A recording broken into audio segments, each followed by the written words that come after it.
There is a game called Super Mario World, and it's placed before Super Mario Kart. Then Yoshi's Island. I see a trend by which Mario World seems like a stepping stone between Mario games where the focus is Mario and other games. For example, after Mario World we get Mario Land 2, which spawns the Wario games. I think at this point we're in a trend. I think at that point we're in a trend where other Mario characters are getting just as much screen time. It seems to be a focus on the character Mario is in the first games. It seems to be a focus on the character Mario is in the first games. He is the hero and we identify with him. It feels as if part of the fun of those early games is about being another character. You, the player, becoming someone else, in this case Mario, and enjoying being this person, living his life in a theatrical sort of way, play acting. Then, however, the games tend towards a wider world. The world gets bigger.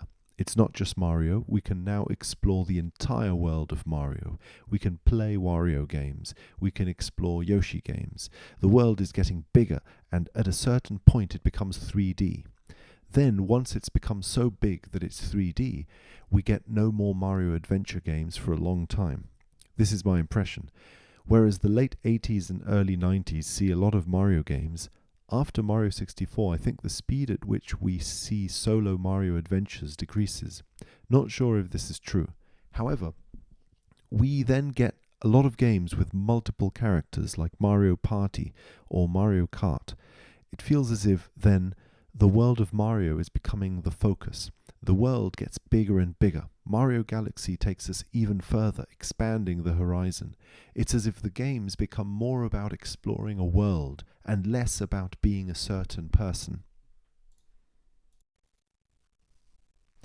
Bigness, I think, means that the world is more full of people, so it is bigger. Bigger is that the world is wider, and we can explore it. The senses get closer to something that reminds us of what we see. The Mario games get more 3D and closer to our experience.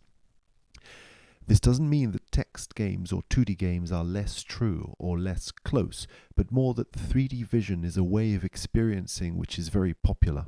The popularity of 3D makes it so that it's a common storehouse of symbols, symbols about being in the world and about our sense data.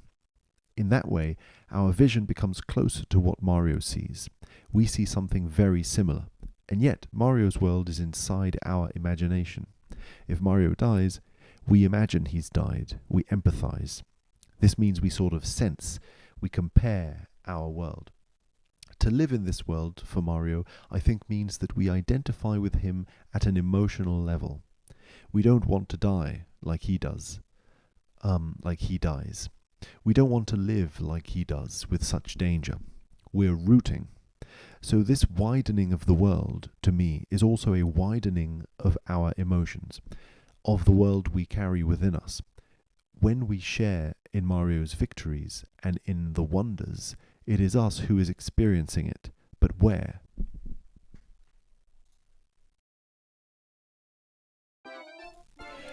Are dreams, then, something that remind us of video games?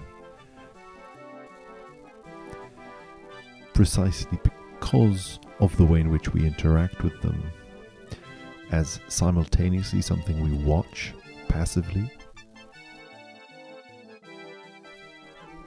but also the deepest part of our own will, of what we want.